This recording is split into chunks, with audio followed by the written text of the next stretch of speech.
네,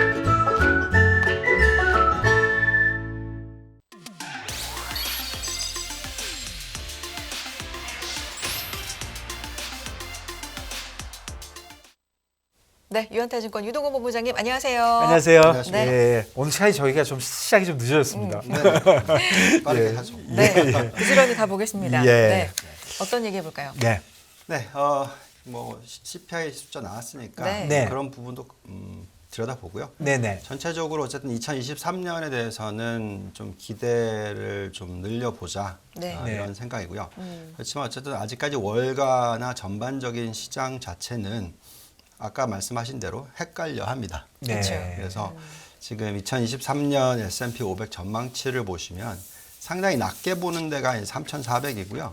높게 보는 데가 5,000입니다. 그러니까 이제 거의 괴리가 40% 차이예요. 커요. 네, 마이너스 뭐 10 몇 프로냐 아니면 네. 플러스 30%냐 뭐 저 이거 정도면 그냥 아무렇게나 그냥 얘기하면 네, 그래서 헷갈릴 수밖에 없습니다. 예. 근데 이제 점차적으로 1월 달에 시장의 흐름을 보고 있으면 네. 최악이 작년 10월 중순이었죠. 지수대로는. 그렇죠. 그리고 또 12월 달에는 그 실감하는 피부로 실감하는 것으로 최악이었던 12월 달이에요. 네. 그래서 올해는 그게 이제 완전히 바뀌는 느낌을 주기는 한다라고 말씀을 드리겠습니다. 자, 왜 그렇게 얘기를 할 수가 있냐면 우선 지난주 금요일 날 나왔던 이 숫자 때문에 그렇습니다. 그러니까 지난주 금요일 날 비농업 신규 고용자 지수가 추이가 나왔는데 예상보다 좋게 나왔죠. 네. 20만 명이라고 생각했는데 22만 3천 명이 나오면서 예상을 10% 이상 초과를 했습니다. 네. 그리고 목요일 날은 그 민간 고용 쪽이 나왔었어요. 그게 뭐 제 기억으로는 15만 예상했는데 20만이 넘는 숫자가 네, 나오면서 맞습니다. 예. 시장이 훅 빠졌습니다. 네. 그래서 고용이 예상보다 좋다 그러면 이거는 뭐 임금 상승률을 높이고 인플레이션을 자극하기 때문에 미 연준이 금리를 계속 올리고 떨어뜨리지 않을 것이고 네. 이건 마이너스 요소다라고 해석을 했는데 금요일 날도 똑같은 숫자가 나왔는데 오히려 시장은 2.5% 급등 반등을 하는 네. 모습을 보여줬어요.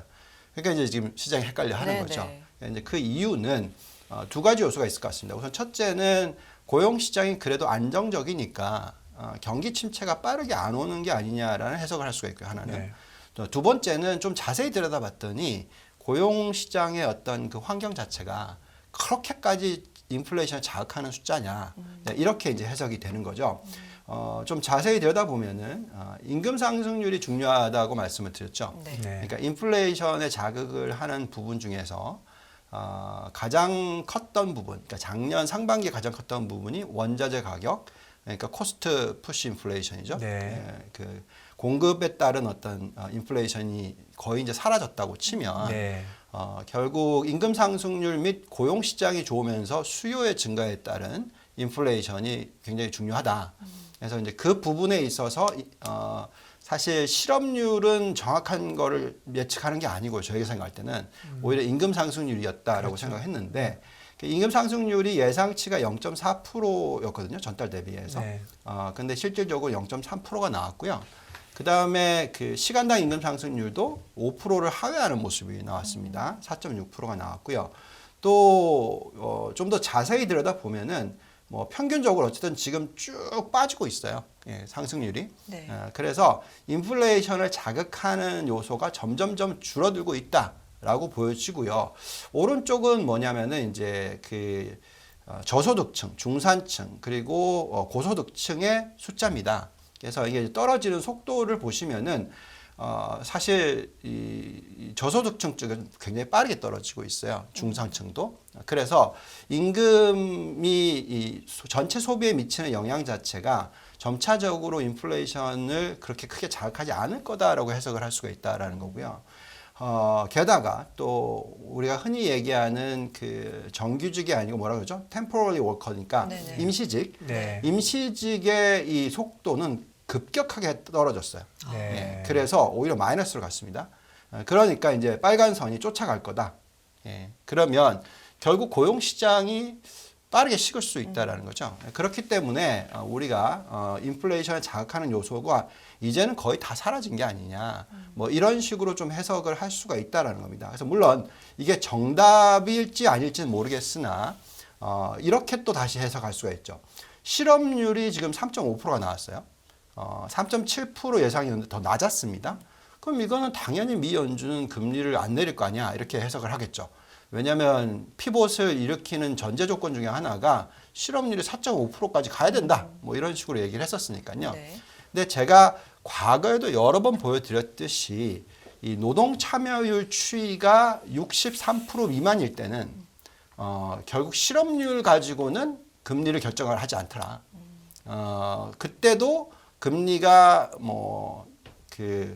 실업률이 3.5%, 3.7%, 3.9%일 때도 금리를 내리기 시작했다는 거죠. 그래서 결국은 노동 참여율이 낮다라는 얘기는 다시 계산했었을 때 실업률이 원래 숫자보다는 훨씬 더 지금 너무 낮게 보여진다라는 거죠. 저게 올라가면 아무 일도 없어도 실업률이 올라가는 거죠? 그렇죠. 예, 예. 네, 그래서 결국은 지금 현재 시점에서의 노동 참여율 숫자가 워낙 낮아서 네. 인구 중에서 일을 하는 사람들이 적다라는 것은 그만큼 일을 안 하는 사람이 많다라는 네. 얘기잖아요. 네. 그래서 실질적으로 3.5%의 실업률이 아니라 네. 5.5%의 실업률일 수도 있다라는 겁니다. 좀 착시가 있을 수 예, 있다. 그렇죠. 그래서 네. 이제 이런 부분들을 감안했었을 때 어쨌든 지금 보고 있는 이 인플레이션 숫자 그리고 금리 5% 이상 이게 더 올라간다라고는 예측이 안 되는 거고 네. 앞으로 더 떨어질 수밖에 없다라고 지금 해석이 되고 있다라고 네. 말씀을 드리겠습니다. 네.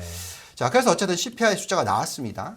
예상치 6.5%에 부합하는 숫자가 나왔고요. 네. 더 중요한 것은 이제 전달 대비 숫자가 마이너스 0.1이라는 거고요. 네. 네. 예, 뭐 이거는 이제 거의 이제 인플레이션 없다라는 얘기죠. 예. 네. 오랜만에 마이너스 나온 거죠. 네. 그렇죠. 게다가 이제 근원 CPI가 조금 뭐 걱정스러운데 어쨌든 0.3% 전달 대비 나왔고요. 네. 곱하기 12하면 3.6%입니다. 네. 그래서 연말까지는 어쨌든 3% 앞자리 수를 볼 수 있다. 그러면 미 연준의 금리가 5%에서 5.25% 사이에 있다면 점점 더 연말에 가면 갈수록 금리를 내리고 싶어 하는 그런 이 이벤트들이 생기겠죠. 그래서 그렇게 이제 저희는 해석을 할 수 있겠고요. 또 가장 중요하다고 보아치는 근원 미국의 서비스 인플레이션입니다. 네. 에너지를 빼고 이런 것들을 뺐었을 때 지금 숫자는 전달 대비해서 0.12예요. 그러면 곱하기 12 하면 뭐 2.4, 2.5 이 정도 되는 거죠. 그러니까 이제는 인플레이션에 대해서 너무 걱정은 하지 말자 이렇게 저희는 좀 해석을 하고 있고요. 네. 그렇다면은 결국 지금은 이제부터 봐야 되는 거는 경기다. 그래서 이제 인플레이션은 지겹도록 작년 내내 들여다봤으니까 네. 이제는 그럼 도대체 얼마나 경기가 빠르게 둔화를 할 것이고 이게 경기 침체로 얼마나 빨리 가고 도대체 어느 정도의 경기를 반영한 이 기업 실적이냐 이런 게 중요할 것 같습니다. 자, 근데 어쨌든 지금 좀 걱정스럽다라고 느껴지는 부분은 10년 마이너스 3개월 장내 금리 차가 이제는 100bp를 넘었었어요. 마이너스. 1.12까지 확대가 됐습니다. 네. 자, 이렇게 크게 확대가 된 적은 과거에 없어요. 그러니까 정말로 많이 확대가 됐기 때문에 빠르게 경기 침체가 일어나는 게 아니냐. 네. 자, 이렇게 지금 해석을 할 수가 있겠는데 저희는 그렇지는 않을 것 같다라고 얘기를 하고 있는데요. 뭐 이 이유는 전에도 여러 번 보여드렸지만 여전히 지금 은행권은요. 우리가 흔히 얘기하는 이제 무수익성 자산 비중이 워낙 높았어요. 네. 저금리의 수익성 자산 비중이 상당히 높았습니다. 그랬기 때문에 은행권의 미국의 은행권의 이익이 전체 S&P 500의 이익으로 계산했었을 때 한 자릿수밖에 안 되는 숫자로 떨어져 있었단 말이죠. 근데 과거에 이 금융 위기가 터지기 전에 자그마치 S&P 500 중에서 은행권이 차지한 이익 비중이 거의 30%까지 올라가 있었어요. 그건 마진이 높았다라는 얘기거든요. 그래서 결국은 지금 현재 시점에서는 계속해서 대출을 늘려줄 겁니다. 계속 대출을 늘려줄 때는 무수익성 자산에서 수익성 자산으로 비중이 늘어날 때는 경기 침체로 넘어가는 케이스는 없다라고 보시는 게 맞아요. 예. 왜냐하면 자금을 그냥 정부 쪽으로 집어넣는 게 아니라 민간 쪽으로 넣는 거니까 그만큼 민간 활동이 더 활성화가 되겠죠. 그래서 결국은 지금 같은 예대율 수준에서 경기 침체가 바로 올 거다라는 건 저는 본 적은 없는 것 같습니다. 내일 그 대형 금융사들이 이제 실적 발표하잖아요. 네. 4분기. 그때 저 마진, 저거 그 예대율 이런 걸 좀 봐야 되겠네요. 그렇죠. 예, 예. 예대율, 마진, 예. 그리고 또 BIS 비율, 예. 자기자본 비율 네. 이런 예. 것들을 보면 은행권이 지금 당장 몸살이기를 할지 아니면 경기를 계속 부양을 할지 이런 부분들이 좀 판단이 들 거다. 제이미 다이먼은 죽는 소리 엄청 하던데요. 네. 제이미 다이먼인가요? 네. JP 모간은 네. 뭐 죽는 소리 많이 하던데요. 죽는 소리 많이 하죠. 그러면서 금리를 많이 올려야 된다고 예, 얘기하죠. 네, 예. 마진 엄청나게 많이 예. 확보하고 싶은 거죠. 그래서 대출은 계속 늘리고 있습니다. 예, 조금 그 CEO를 맡고 있는 본인의 자리에 좀 충실한 아, 코멘트였다. 아주 충실합니다. 아, 네. 그렇게 보시는군요. 네, 당연하죠. 보너스가 얼마나 왔다 갔다 하는데. 네, 약간 바이어스 돼 있다. 네. 일단 그렇게 농담입니다. 정리하겠습니다. 아무튼. 아니 바이어스 돼 있는 것 같습니다. 네, 네. 자, 그래서 지금 어쨌든 시장의 어떤 센티먼트 자체를 한번 보시면은 워낙 지금 아직까지도 비관적이세요. 그런데 실질적인 기업을 운용하는 사람이라든지 기업 안에 있는 사람들, 내부자들은 네. 기업에 대해서 좋게 보고 있습니다. 네. 그래서 저희는 지금 괴리가 좀 많이 벌어져 있다라고 생각을 하고요. 이거 어떻게 봐야 돼요, 이 그래프는? 왼쪽은 이제 네. 개인 투자자들이고요. 네. 개인 투자자들이 이제 베어리시하게 본다. 그러니까 비관적으로 본다. 마이너스가 높으면 높을수록 이제 안 좋게 시장을 보고 있다. 그러면은 지금은 이제 너무 센티먼트가 안 좋으니까 오히려 이제 올라갈 확률이 더 높아지는 거고요. 그다음에 이제 이 오른쪽은 이제 내부자 거래 비율인데 숫자가 낮으면 낮을수록 좋게 본다. 불리시하게 보는 거고 높으면 높을수록 안 좋게 보는 겁니다. 근데 내부자들은 좋게 본다라는 거예요. 예, 그래서 그건 무슨 말이냐? 그 자기네들이 운용하는 기업에 대해서 그렇게까지 걱정을 하지 않고 있다라는 거죠. 그래서 오히려 주식을 산다는 겁니다. 그 자기네 주식을 자사주 매입을 한다라고 말씀을 드리겠습니다. 그렇죠. 왼쪽 거는 거 물어보는 건가요? 네, 이거는 네, 개인한테 물어보는 네. 거고 네. 그다음에 그 인사이더 하는 거는 그거는 내부 거래가 거래로 많으면 보면서 거래로 비율로서 보면서 비율로서 보는 판단하고 네. 예, 네, 예, 그렇습니다. 자, 그러면 아까도 말씀드렸듯이 이제 실적이 중요하다고 말씀드렸잖아요. 네. 왜 작년에 그러면은 이렇게까지 시장의 흐름이 안 좋았냐면 네. 그러니까 재작년 말에 그러니까 작년 이익을 들여다 볼 때 네. 지금 이맘때쯤에 1년 전쯤에 어떻게 시장을 봤었냐면 이렇게 봤었어요. 2021년이 순이익 마진율이 12.6%였고요. 네. 그 다음에 이제 작년이 12.8%로 늘어날 거라고 예측들을 하고 있었습니다. 애널리스트들이. 제가 이 숫자를 보면서 이게 좀 문제가 있다. 그래서 1, 4분기까지는 오르고 빠질 거다라는 예측을 했는데 그게 좀 빨리 왔죠. 네. 그래서 실질적으로는 어떻게 됐냐면 작년 10월 달에 들여다봤었을 때는 어떤 숫자가 나왔냐면 12.8%의 예측치가 12%가 나왔어요. 그러니까 뚝 떨어진 거죠. 네. 이게 실질적으로 나온 숫자이라고 보시면 됩니다. 그러니까 왼쪽은 예상치, 오른쪽은 실질. 예, 1년 뒤에이니까요. 네, 네, 네. 그래서 이 괴리가 12.8과 12의 괴리가 워낙 컸었으니까 시장은 빠졌다라는 거죠. 네, 네. 자, 그러면 작년 10월 달에 들여다봤었을 때 우리 지금 올해 전망이 어떻게 됐는지를 예측을 했던 부분도 또 올라간다고 봤어요. 네. 그러니까 이것도 좀 헷갈리는 거죠. 이게 지금 잘못됐다는 거죠. 또 올라가는 거로 보고 있는데 이게 또 떨어지면 시장은 또 빠진다라는 네. 거죠. 그래서 그렇게 걱정할 만한 지금 이익인가라는 건데 근데 최근에 이제 1, 4분기 실적이 나올 거잖아요. 네네. 네. 죄송합니다. 4, 4분기 실적이 네. 나올 건데 이제 1월 나온 달에 거죠. 네. 지금 예측치가 어떻게 들어가고 있는지 한번 보시면은 순이익 마진율이 11.5%로 지금 들어가고 있어요. 그러니까 이미 벌써 그 3개월 동안에 뚝 떨어진 겁니다. 네. 그러니까 이미 벌써 12.3%를 3개월 전에는 올해를 봤는데 네. 지금 벌써 4, 4분기 숫자만 하더라도 11.5%이고요. 이익 증가율이 올해 1, 4분기, 2, 4분기가 0%입니다.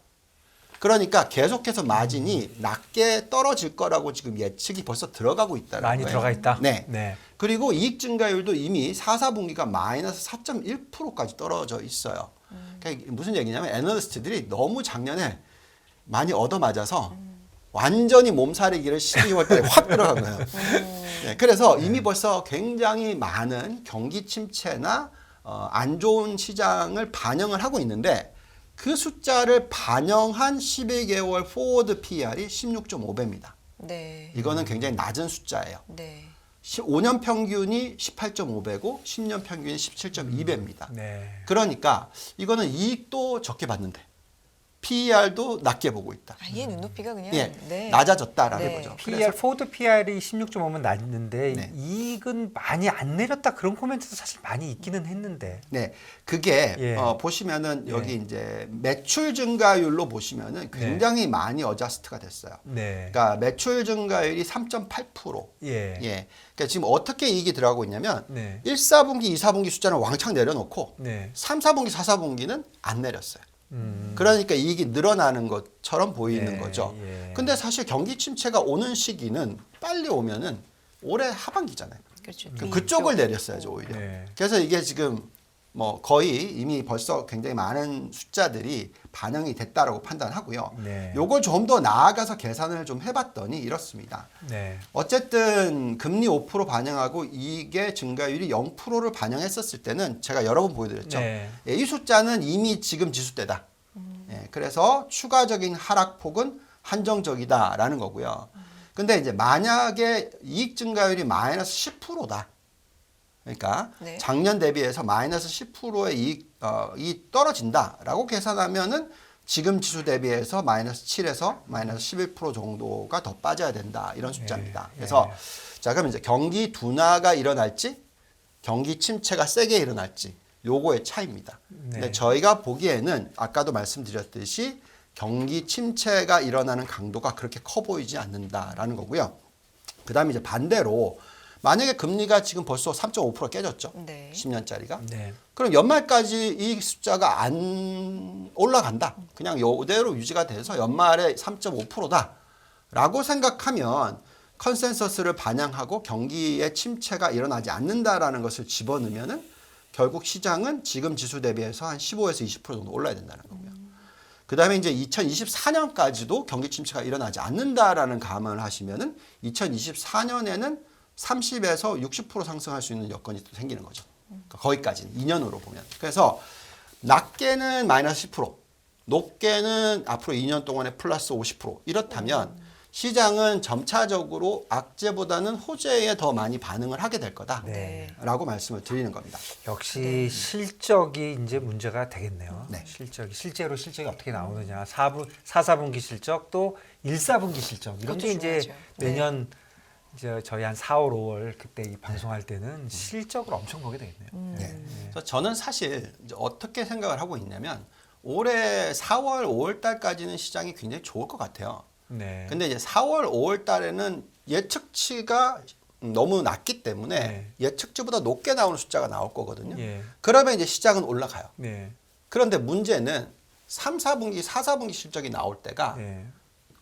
너무 높은 숫자를 지금 넣고 있어서 그게 오히려 예상치도 안 나오면은 오히려 경기 침체가 하반기 또는 내년도에 올 거, 저는 내년 말쯤에 올 거라 생각하거든요. 그러면 이제 너무 주가가 많이 반영이 되고 나면 또 다시 빠지는 장이 올해 하반기에 나올 수 있다라는 거죠. 그래서 많은 분들이 상저하고를 얘기를 하고 있는데 오히려 상고하저가 될 수도 있는 거고요. 아니면 그냥 상고하고로 가는 거죠. 네. 작년처럼 계속 저저저가 아니라 예, 예. 그렇게 해서 계속 2024년까지 연결돼서 사실 굉장히 중요한 타이밍은 올해 2, 4분기 말입니다. 제가 볼 때는 그때 우리가 어떻게 시장 방향성을 판단해야 될지가 훨씬 더 중요하다라고 4월, 5월, 6월 네. 그때쯤이요. 이때가 네. 정말로 앞으로 경기 침체가 올 건지 예. 아니면 그녀가 잘 넘어갈 건지에 따라서 시장이 조정을 받을 건지 아니면 더 올라갈 건지가 결정이 날 거다라고 요즘 생각하는 거고요. 상저하고 얘기가 엄청 나오다가 네. 조금 찌끔했어요. 바뀌었어요. 네. 조금 바뀌었어요? 바뀌었어. 네. 그리고 연초에 일단 뭐 한 5% 오르니까 유럽은 한 10% 올랐잖아요. 그러니까 야 상저하고 얘기했는데 이거 앞뒤가 안 맞네. 안 맞다. 상고. 그리고 이제 자, 그렇네. 그렇습니다. 그래서 예. 지금 금리의 움직임이나 달러 인덱스의 움직임들이 예. 보면은 사실 유럽 시장과 아시아 시장이 굉장히 좋아요. 네. 예, 그래서 지금 저희가 포트를 이렇게 짜고 있습니다. 선진국을 70, 신흥국을 30%를 들고 가고요. 네. 여기서 유럽 쪽과 한국, 중국, 대만에 대한 비중을 좀 높게 가져가자. 네. 예, 이렇게 계속 말씀을 드리고 예, 있고요. 유럽 좀 더 가야 되지 않습니까? 저거 뭐 10%밖에 안 되는데. 예. 네. 어쨌든 이건 이제 예. 국가별 비중인 예, 거고요. 예, 네네. 예. 그래서 한국 비중을 5에서 10% 가져가는 거는 뭐 거의 한국의 시가총액이 전 세계 시가총액이 한 2%도 안 되니까. 그렇죠. 시가총액에 비하면 훨씬 많이 예, 가는 거죠. 훨씬 많이 예, 가져가는 예, 저희 예, 포트폴리오고요. 예, 예. 그냥 국가별로 봤었을 때는 오히려 성장주들, 네. 대만과 한국과 베트남과 중국 이렇게 지금 상승률이 굉장히 높다라고 나오고요. 지금 굉장히 중요한 테마 중에 하나가 차이나 리오프닝입니다. 네, 그렇죠. 그렇죠. 예, 그래서 중국의 경제 성장률이 작년에는 3%대인데 올해는 5%대로 올라갈 거다. 네. 자, 그러면 경기가 좋아지는 거죠. 네. 예, 그래서 경기 침체로 글로벌로는 안 갈 수도 있다. 이런 부분이고요. 지금 차이나 관련 리오프닝 주식들의 아웃퍼포먼스, 초과 수익률은 작년 10월부터 올해 연초까지 엄청납니다.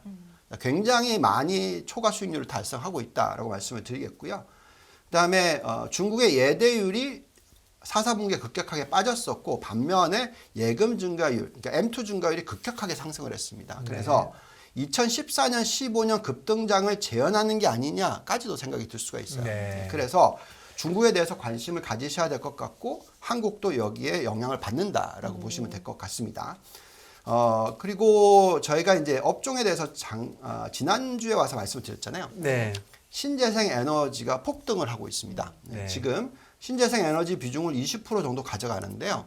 근데 특히 신재생 에너지 중에서 미국도 좋지만 중국이 좋아요. 예, 그래서 중국 관련 신재생 에너지 종목들이 상당히 수익률이 지금 1월 달에 좋게 나오고 있으니까 네. 관심을 가셔야 되는데 저희가 성장 대표적인 ETF를 반도체, 신재생 에너지, 전기차, 바이오, 헬스케어 이렇게 꼽았는데요. 네.